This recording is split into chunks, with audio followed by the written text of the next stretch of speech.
আমাদের বরিশাল মেডিকেল কলেজে যে অনিয়ম হয়েছে, তাদের বিপক্ষে যারা অবস্থান করেছে তাদেরকে বিভিন্ন সময় তারা যে বিভিন্ন সমস্যার সৃষ্টি হয়েছে, অপরাধী নিয়ে সক্রিয়ভাবে অংশগ্রহণ করছে, সরকারের সময় এবং বিভিন্ন সময় ভয়ভীতি প্রদর্শন করছে, এই কিছু লিস্ট ওরা দিছে। অভিযুক্ত চিকিৎসকের নাম doctor Sudip Haldar, doctor Mashraful Islam Saikat, doctor Shirin Sabia Tonni, doctor S M Fahim. আর বহিরাগত চিকিৎসকের নাম দিয়েছে doctor Bakir Hossain, doctor S M Sarwar. আর ইন্টার্ন চিকিৎসকের নাম দিয়েছে doctor Mohsin Biba, doctor Arifuzzaman Emon, doctor Sadman Bakir Shabab, doctor Pritam Debnath, doctor Arghya Biswas, doctor আশিফুল ইসলাম।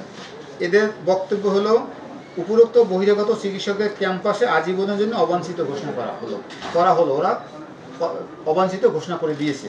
তো সেই ক্ষেত্রে আমি আমার পরিচালকের পক্ষ থেকে আমার যেটা করণীয় সেটা আমি তাদেরকে অবাঞ্ছিত ঘোষণা করেছি, কিন্তু এখন আবার প্রিন্সিপালের মাধ্যমে টোটাল ক্যাম্পাস হইল প্রিন্সিপালের, কারণ এই ৭৭ একর জায়গা হলো প্রিন্সিপালের ইয়া, পুরো ক্যাম্পাসকে যদি অবাঞ্ছিত ঘোষণা করতে হয় তা প্রিন্সিপালকে রাখবে, তিনি বাকি প্রসিডিউর উনি মেনটেন করবে। আমি যে কাগজটা পেয়েছি এটা আমি মন্ত্রণালয়ে পাঠাবো, মন্ত্রণালয় বাকি প্রয়োজনীয় ব্যবস্থা গ্রহণ করবে।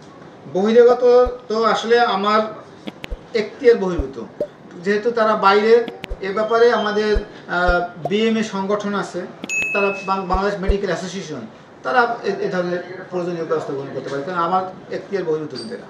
ওনাদের বিরুদ্ধে আমরা এখন মন্ত্রণালয়ে জানাবো, মন্ত্রণালয় প্রয়োজনীয় ব্যবস্থা গ্রহণ করবে। আমার থেকে যেহেতু ওদের সিদ্ধান্তের সাথে তো আমার সিদ্ধান্ত দ্বিমত নেই, ওদের সিদ্ধান্ত হচ্ছে আমারও সে একই সিদ্ধান্ত।